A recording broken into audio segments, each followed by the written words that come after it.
Assalamualaikum warahmatullahi wabarakatuh. Waalaikumsalam warahmatullahi wabarakatuh. Silakan Ibu, Pak. apa kabarnya? Alhamdulillah baik. Pak Rizky gimana kabarnya? Alhamdulillah Ibu baik. Mohon maaf Ibu sebelumnya mengganggu aktivitas Ibu. Ya nggak apa-apa Pak. Kebetulan lagi tidak sibuk saya hari ini. Alhamdulillah. Ada yang bisa dibantu Pak? Apa Iya, kira-kira? Ibu. Betul, jadi ada beberapa hal yang ingin saya sampaikan terkait dengan dilema etika dan bujukan moral. Boleh Ibu? Ya silakan Pak. Baik Bu, jadi yang pertama, selama ini kan pasti Ibu banyak mengalami kendala-kendala ya Bu ya. Nah, bagaimana Ibu dapat mengidentifikasi kasus-kasus yang merupakan dilema etika dan bujukan moral? Ya saya coba jawab ya Pak Rizky ya. Ya. Kalau saya melihat dari sudut pandang moral ini dan hukum, apabila kasus tersebut melawan hukum, maka sudah tentu bisa diidentifikasi itu benar atau salah. Ya. Tetapi apabila dia masih dikatakan benar atau melawan benar, artinya ada dua kebenaran. Nah di situ kita bisa menyimpulkan itu adalah dilema etika, gitu. Ya. Baik, terima kasih. Kemudian Bu, yang berikutnya, Ya. nah selama menjalankan tugas, bagaimana Ibu menjalankan pengambilan keputusan di sekolah, terutama untuk kasus-kasus di mana ada dua kepentingan yang sama-sama benar nih menurut Ibu dan sama-sama mengandung nilai kebajikan. Ya, untuk pengambilan keputusan tentunya saya tidak mengambil keputusan sendiri, tetapi melibatkan diantaranya tim manajemen. Ya. Artinya kebijakan atau keputusan yang diambil adalah hasil dari pemikiran tim saya dan manajemen. Nah ini biasanya kita lihat dari seberapa kasus itu bisa mempengaruhi keadaan lingkungan sekolah.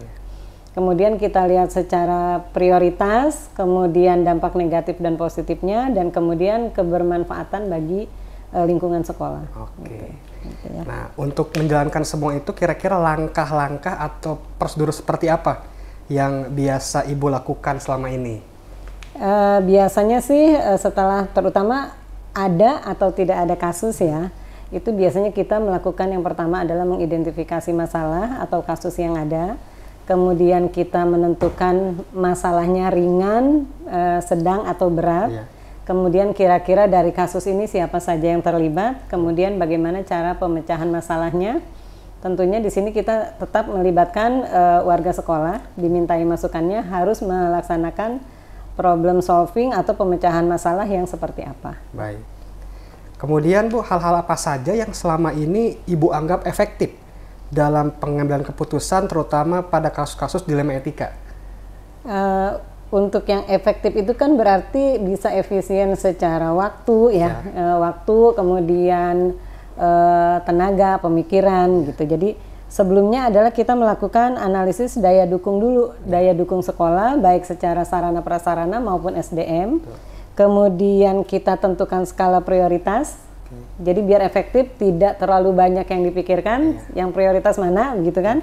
Kemudian kita lihat kebermanfaatan dari semua lingkungan sekolah, apakah itu dari siswa, orang tua, guru, juga semua warga sekolah. Oke. Nah, kemudian dalam menjalankan itu semua tentunya ada hal-hal yang menjadi tantangan Bu ya. Ya. Nah, kira-kira hal apa saja yang selama ini yang merupakan tantangan dalam pengambilan keputusan pada kasus dilema etika? Tantangan ini tentunya ada berasal dari hambatan ya. Hambatan yang muncul bisa dari internal warga kita sendiri, warga sekolah baik itu siswa, orang tua maupun guru. Kemudian hambatan eksternal adalah dari luar. Artinya masyarakat pengguna dari jasa yang kita hasilkan atau dari alumni kita. Nah, tantangan ini tentunya perlu kita lihat seberapa besar tantangan ini bisa kita kendalikan gitu ya. Itu mungkin Pak. Nah, kemudian jika nih Ibu memiliki sebuah dilema tertentu ya. Nah, dalam sebuah penyelesaian kasus tersebut apakah Ibu langsung menyelesaikan di tempat atau punya jadwal khusus untuk membereskannya? Nah, bentuk prosedur seperti apa kira-kira yang Ibu jalankan? Ya, mungkin dalam setiap kebijakan, terutama dalam kegiatan kasus dilema ini, kami punya program sebetulnya ya, ada program tahunan, kemudian jangka menengah yang 4 tahun. Dari yang 4 tahun itu kita buat, jadi ada kegiatan-kegiatan berkala yang berkaitan dengan ini. Tetapi untuk kegiatan yang insidental atau momen-momen tertentu, itu kami laksanakan sesuai dengan keperluan pada saat itu. Oke. Kemudian, adakah seseorang atau faktor-faktor apa yang selama ini bisa mempermudah Ibu dalam pengambilan keputusan? Ya, faktor-faktor ini tentunya adalah personal-personal yang berkaitan dengan kedinasan di sini ya. Yang pertama adalah sudah pasti pimpinan kita. Jadi segala sesuatu yang berkaitan dengan kebijakan tentunya berdasarkan instruksi atau perintah dari atasan atau pimpinan. Nah, itu kita turunkan ke bawah, ke guru-guru kita. Kemudian utamanya adalah apakah guru-guru kita, terutama yang menjalankan semua kegiatan ini, bisa mendukung atau tidak. Yang utamanya justru itu.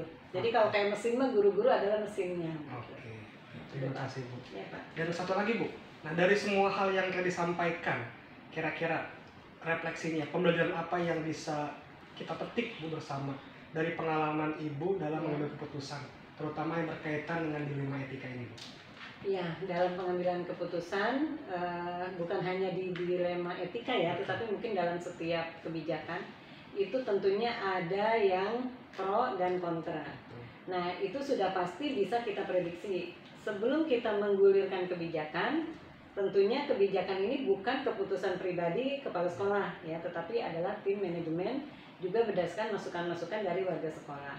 Sehingga ini bisa meminimalisir kontra yang muncul di antara teman-teman. Jadi kalau memang ada yang kontra atau tidak setuju, nah kita kumpulkan kenapa tidak setujunya. Ini mungkin kita berikan pemahaman kepada teman-teman yang belum bisa menerima kebijakan yang diterapkan. Oke, terima kasih Bu atas jawaban-jawaban yang luar biasa. Ya, semoga bisa memotivasi saya pribadi khususnya, dan insya Allah nanti bisa berimbas pada rekan-rekan yang lain. Teman-teman ya. Iya.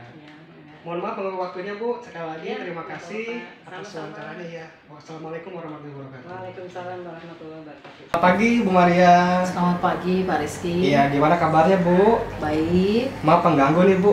Oh enggak, kebetulan saya lagi nggak sibuk hari ini. Iya, terima kasih Bu atas waktunya. Jadi memang ada beberapa hal yang ingin saya tanyakan kepada Ibu terkait pengambilan keputusan sebagai seorang pemimpin sesuai dengan nilai-nilai kebajikan Bu. Boleh Bu ya? Iya baik, silakan Pak, Bapak bertanya sama saya. Baik, jadi Bu, pertama selama ini bagaimana Ibu dapat mengidentifikasi kasus-kasus yang merupakan dilema etika dan bujukan moral? Ya, saya melihat dari sudut pandang moral dan hukum ya. Apabila kasus tersebut melawan hukum, maka sudah tentu benar atau salah. Namun jika masih dikatakan benar, lawan benar, masalah tersebut adalah dilema etika. Oke, terima kasih. Kemudian selama ini bagaimana Ibu menjalankan pengambilan keputusan di sekolah, terutama untuk kasus-kasus saat ada dua kepentingan yang sama-sama benar atau sama-sama mengandung nilai kebajikan? Ya. Selama ini saya selalu mengidentifikasi kasus dari berbagai sudut pandang ya. Kemudian menimbang secara matang mana yang paling benar dan keputusan tersebut menguntungkan banyak orang dan tidak ada orang yang dirugikan. Kemudian langkah-langkah atau prosedur seperti apa nih Bu yang biasanya Ibu lakukan selama ini? Langkah-langkah yang biasa saya lakukan, yang pertama menentukan penyebab permasalahan ya. Kemudian menentukan siapa yang terlibat, menanyakan kepada orang-orang terdekat, berdiskusi dengan warga sekolah, membuat beberapa solusi keputusan, menimbang lagi dari berbagai sudut. Sebelum saya mengambil keputusan, lalu saya mengambil solusi 1, 2, dan 3. Luar biasa. Dan hal-hal apa saja yang selama ini Ibu anggap efektif dalam pengambilan keputusan pada kasus-kasus dilema etika? Ya, saya sih biasanya melakukan analisis ya, menganalisis kasus, kemudian menentukan solusinya. sesuai dengan peraturan dan norma yang berlaku dan mengedepankan kepentingan umum ya. Solusi tersebut harus bermanfaat bagi banyak orang, baik secara jangka panjang. Kemudian hal-hal apa saja yang selama ini merupakan tantangan dalam pengambilan keputusan pada kasus-kasus dilema etika? Ya, tantangannya dalam mengambil keputusan adalah mencari keputusan yang terbaik, karena keduanya merupakan masalah yang sama-sama benar. Dalam mengambil keputusan harus menguntungkan kedua belah pihak dan tidak merugikan salah satunya. Oke. Kemudian, apakah Ibu punya strategi khusus nih Bu nih, atau jadwal tertentu dalam sebuah penyelesaian kasus dilema etika? Apakah Ibu langsung menyelesaikannya di tempat atau memiliki sebuah jadwal untuk menyelesaikannya? Bentuk dan prosedurnya kira-kira seperti apa? Ya. Biasanya saya memutuskan segala masalah itu, kalau yang ringan itu biasanya saya langsung saya ambil keputusan ya. Tapi kalau masalah yang berat ya, biasanya saya melakukan sesuai langkah-langkah yang disebutkan sebelumnya, yaitu menentukan penyebab permasalahannya, kemudian menentukan siapa yang terlibat, terus menanyakan kepada orang-orang terdekat, lalu berdiskusi dengan warga sekolah, membuat beberapa solusi keputusan, menimbang lagi dari berbagai sudut pandang, dan memutuskan lalu mengambil solusi yang terbaik. Oke. Kemudian ada nggak sih kira-kira faktor atau seseorang yang selama ini mempermudah atau membantu Ibu dalam pengambilan keputusan, terutama pada kasus-kasus dilema etika? Ya, biasanya saya dalam mengambil keputusan itu saya selalu mengajak warga sekolah ya, atau stakeholder, wali murid, atau juga orang-orang yang mempunyai kedekatan personal dengan orang yang mengalami permasalahan. Hal itu akan banyak membantu dalam mengambil satu alternatif solusi. Oke. Nah, dari semua hal yang telah disampaikan, kira-kira pembelajaran apa yang bisa Ibu petik atau kita petik bersama dari pengalaman Ibu mengambil keputusan dilema etika? Iya, pelajaran yang dapat diambil itu saya akan menjadi lebih bijaksana ya dalam saya menganalisis sebuah permasalahan, mencari alternatif-alternatif untuk dijadikan pertimbangan dalam menentukan solusi yang tepat dan yang terbaik. Terima kasih luar biasa Bu, semoga menjadi motivasi bagi saya pribadi dan semoga menjadi ladang pahala juga buat Ibu. Sama-sama Pak Rizky. Mohon maaf menunggu waktunya Bu ya. Terima kasih, selamat pagi, semoga sehat selalu. Selamat pagi Pak Rizky, terima kasih dan sukses selalu untuk Pak Rizky. Amin. Ya, sip. Oke.